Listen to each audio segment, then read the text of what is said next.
pasar malam cari takoyaki. Cakep. Pulangnya ke rumah Kak Buni. Cakep. Terima kasih Ustadz Hanan Ataki sudah membersamai hari ini. Mohon izin perkenalkan, nama saya Indah Amalia. Teh Indah. Iya. Silakan Teh Indah. Pertanyaannya. Oke. Mbak Indah ini apa, MC ya? MC. Sedikit belajar Ustadz.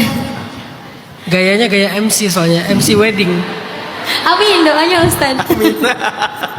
Apakah benar Ustadz dosa gibah tidak Allah ampuni atau Allah maafkan sebelum kita itu meminta maaf kepada orang yang kita bicarakan?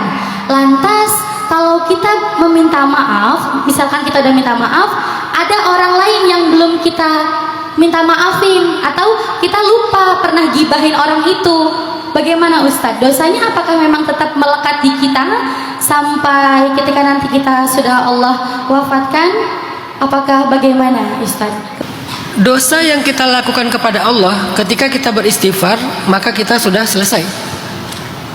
Yang capek itu adalah dosa yang kita lakukan kepada manusia. Gak cukup dengan istighfar, kita harus menebus, karena dosa itu adalah hutang. Nah, bagaimana cara kita menebusnya? Tergantung kesalahannya.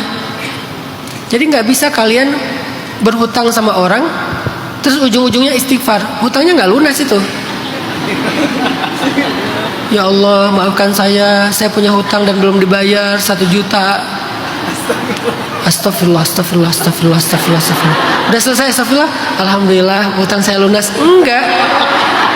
Hutang salahnya kepada Allah enggak dianggap hutang. Begitu kita istighfar, selesai. Itulah baiknya Allah.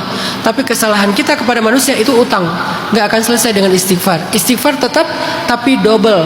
Setelah istighfar kepada Allah, kita harus membayar hutang kita kepada orang tersebut. Nah, cara bayar hutangnya tergantung dosanya.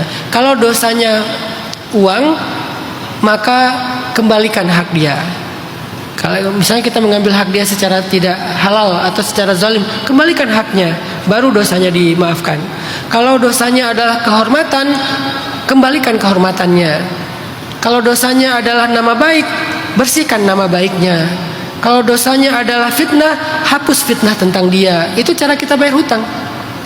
Kalau kita nggak bisa minta maaf karena nggak ke-reach lagi orangnya udah kemana misalnya, atau bahkan dia yang meng-cut off kita, minimal kita bersihkan nama dia setelah kita memfitnah atau menggibah dia.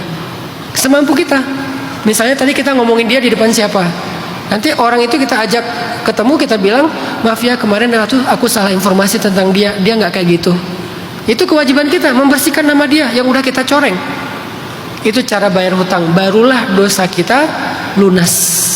Kalau enggak, apalagi dosa gibah, itu tuh akan merugikan kita sekali di akhirat. Kenapa rugi kata Nabi? Karena kita harus mentransfer pahala kita untuk membayar hutang dosa tersebut. Kalau pahala kita kurang, kita harus menerima transfer dosa dia untuk menebus dosa kesalahan kita yang tadi. Jadi tetap akan dibawa ke akhirat sebelum kita lunas membayar hutang. Kalau kalian melakukan kesalahan kepada seseorang, lunasi hutang kalian.